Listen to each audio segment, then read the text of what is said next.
Hola,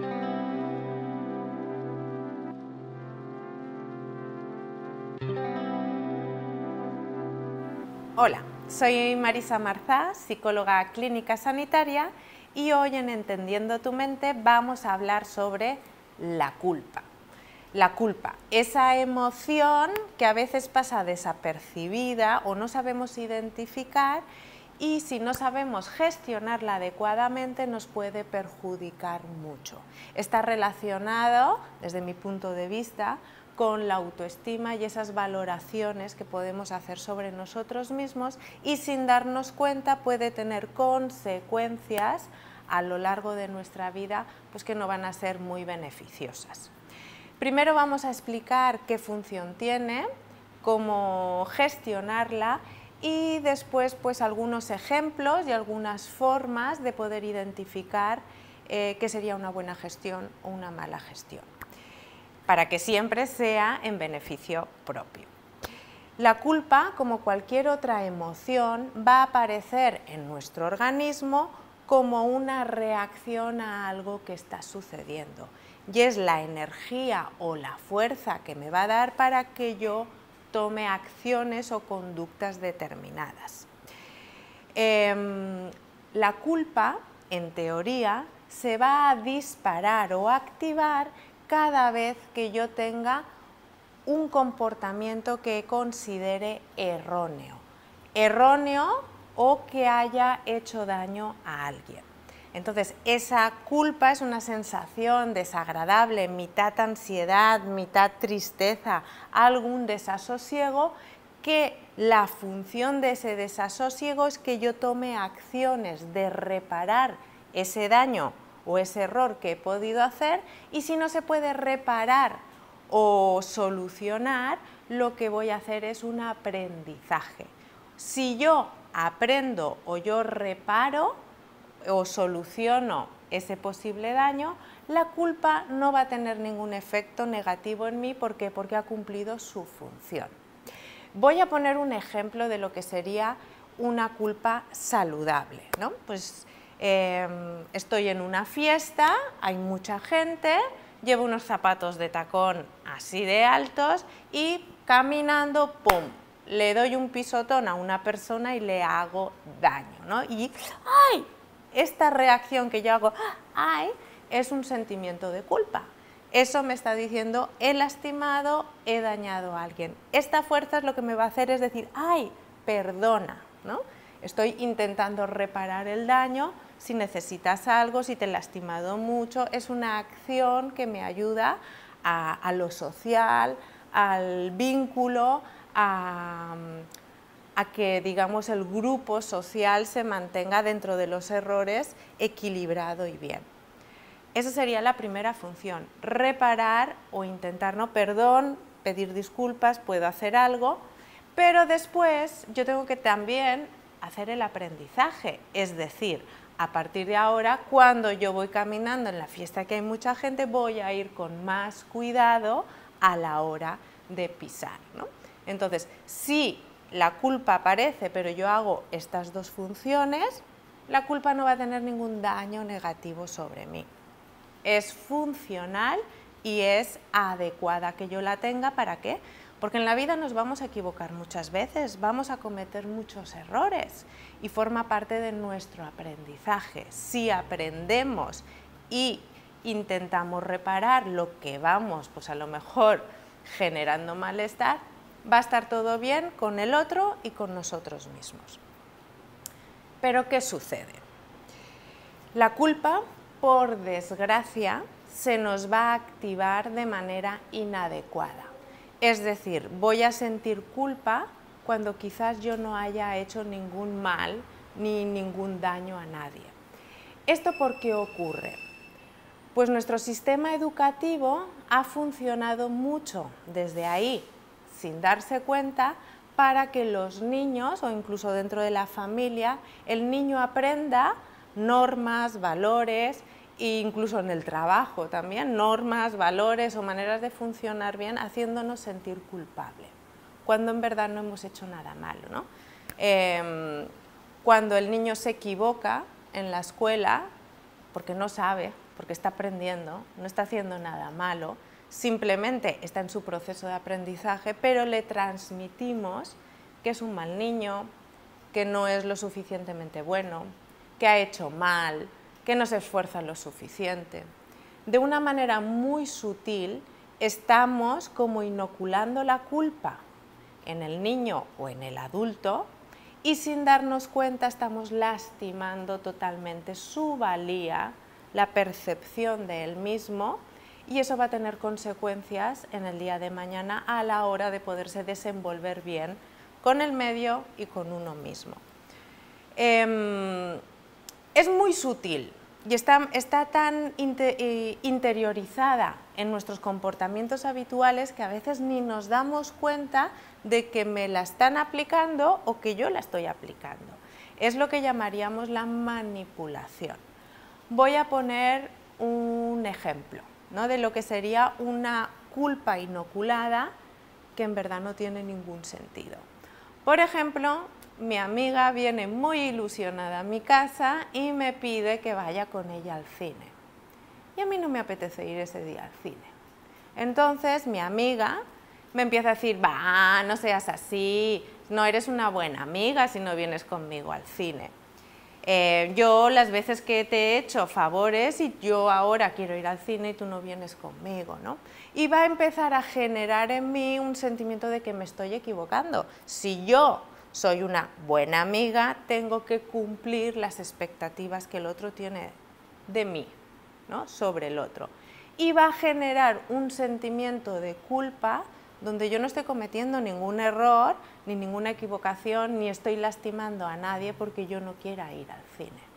Pero de manera inconsciente se va a quedar la culpa en mí y como yo no puedo reparar ni nada que aprender de esta situación porque no he hecho nada malo, puedo acabar yendo al cine con esta persona, entonces entro en una dinámica tóxica. ¿Por qué? Porque no voy por gusto, porque me apetezca, por amor hacia la otra persona, estoy yendo porque me siento culpable, para quitarme esa sensación desagradable de que soy mala amiga, voy a acabar accediendo a ir al cine.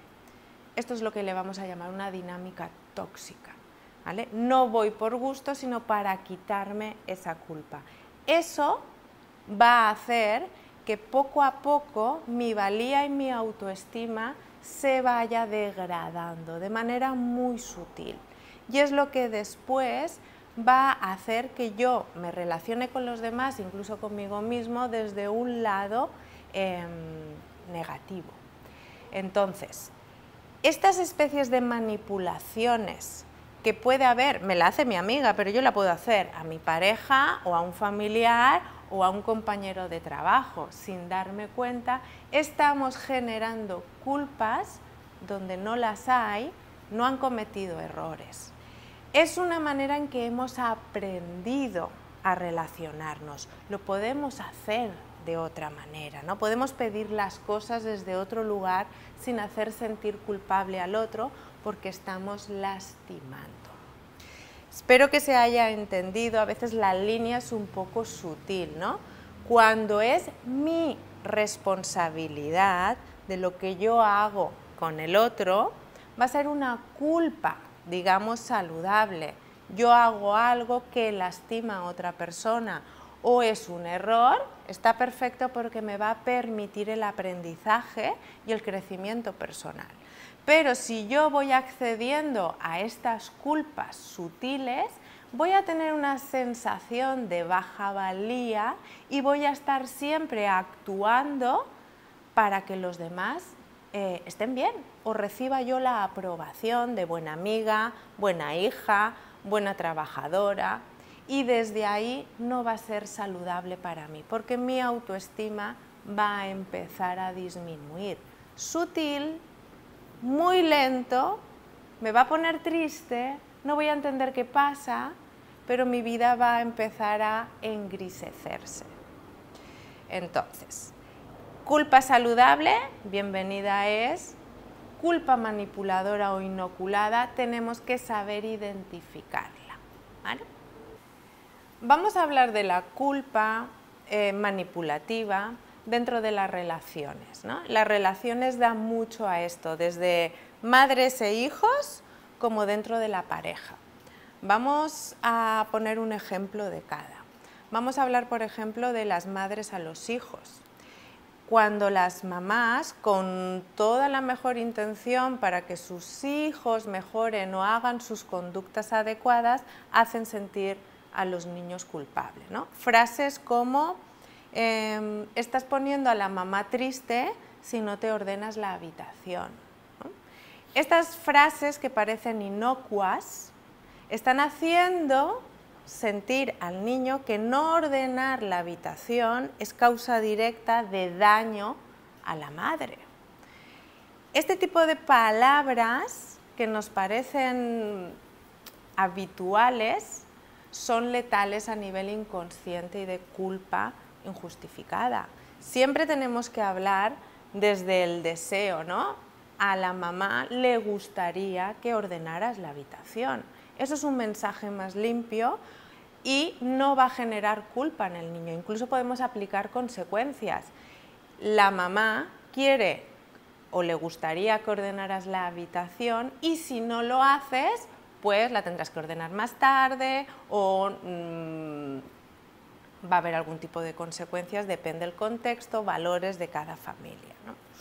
Pero cuidado con este tipo de palabras porque el niño va a sentir que está lastimando a alguien cuando el poder de lastimar a la madre no es el niño, no tiene ese poder o esa responsabilidad, no se la podemos pasar al niño.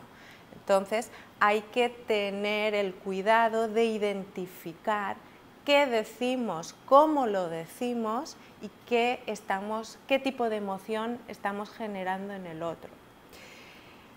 En las relaciones adultas, en las relaciones de pareja, también sucede muchísimo, ¿no?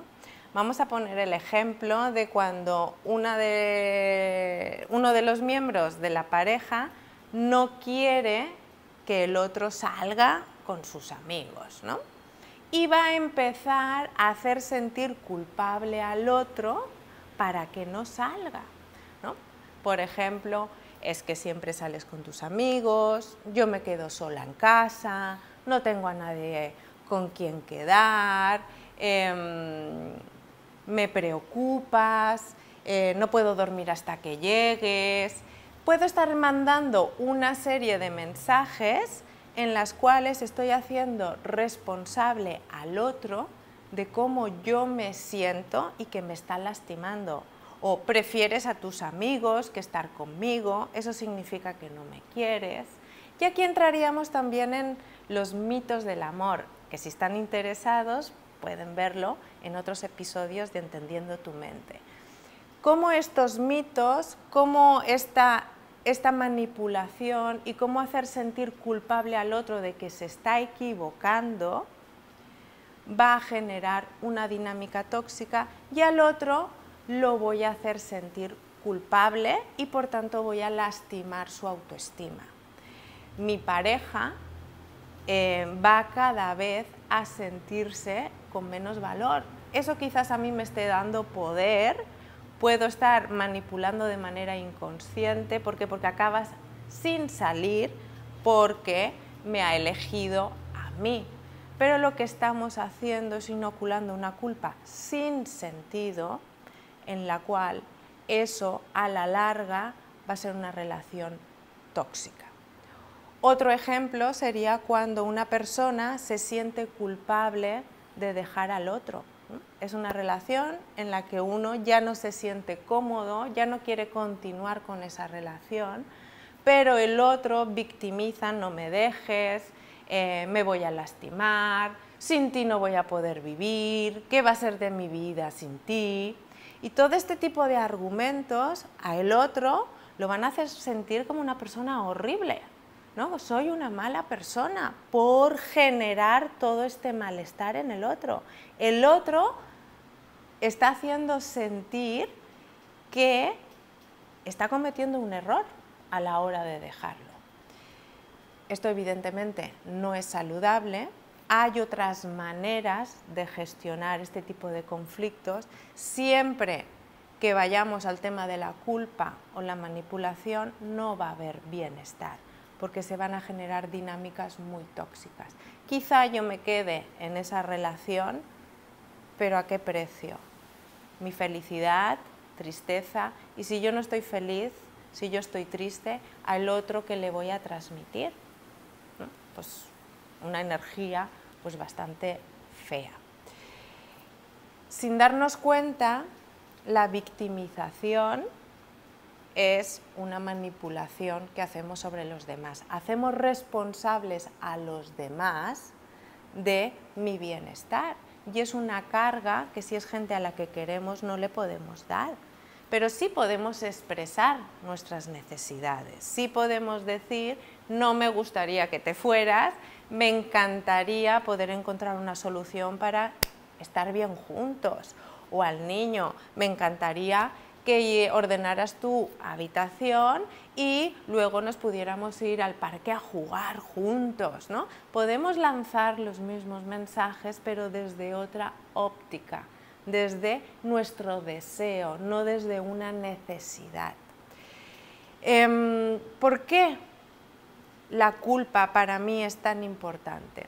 Porque no sabemos identificarla. Y en terapia esto lo veo mucho. Las personas empezamos a tomar decisiones, comportamientos y dinámicas desde la culpa y se ven luego envueltos en espirales que normalmente, si las alargamos mucho en el tiempo, acaban en depresión o una baja autoestima. Por tanto, cuando yo sienta algo raro, lo primero que identifico que es culpa, lo primero que tengo que hacer es identificar, tengo culpa. Está bien, vamos a ver si es una culpa buena que me puede ayudar. Pues he hecho algo que realmente mis acciones están lastimando a otra persona, ¿no? Entonces, a otra persona o estoy cometiendo un error al actuar así. La culpa va a ser muy sana porque me va a ayudar a despertar y decir, ok, voy a cambiar mis comportamientos, voy a aprender de esta situación. ¿Por qué? Porque lastima a otra persona o bien me estoy lastimando a mí, ¿no? Tomar conductas que quizás van en contra mía. Perfecta. Tomo conciencia, me hago responsable y ya, esa culpa no va a tener ninguna consecuencia negativa en mí. Pero si yo siento culpa, yo no he hecho nada malo, mis acciones no son peyorativas o no son directamente relacionadas con el malestar de nadie ni conmigo mismo, es una culpa inoculada y por tanto la tengo que dejar ir. No me puedo enganchar a caer en el juego, ¿no? Como el que comentábamos de la amiga. Pues lo siento mucho, hoy no me siento bien para ir al cine contigo, pero si quieres mañana, con mucho gusto voy. Pero no caigo en acceder a esas conductas por culpa o con esa pareja que se victimiza que si la dejo no va a ser nadie sin mí. Entonces también es decirle, no depende de mí que tú seas o no seas, tienes un trabajo personal que hacer porque tú no puedes depender tu bienestar de mí.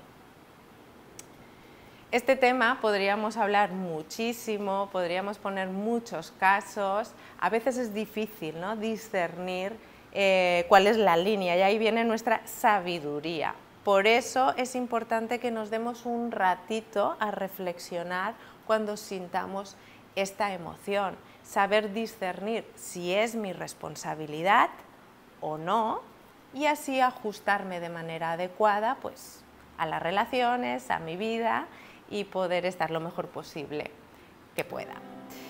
Espero que este episodio de Entendiendo tu mente te haya gustado y te veo en el próximo episodio.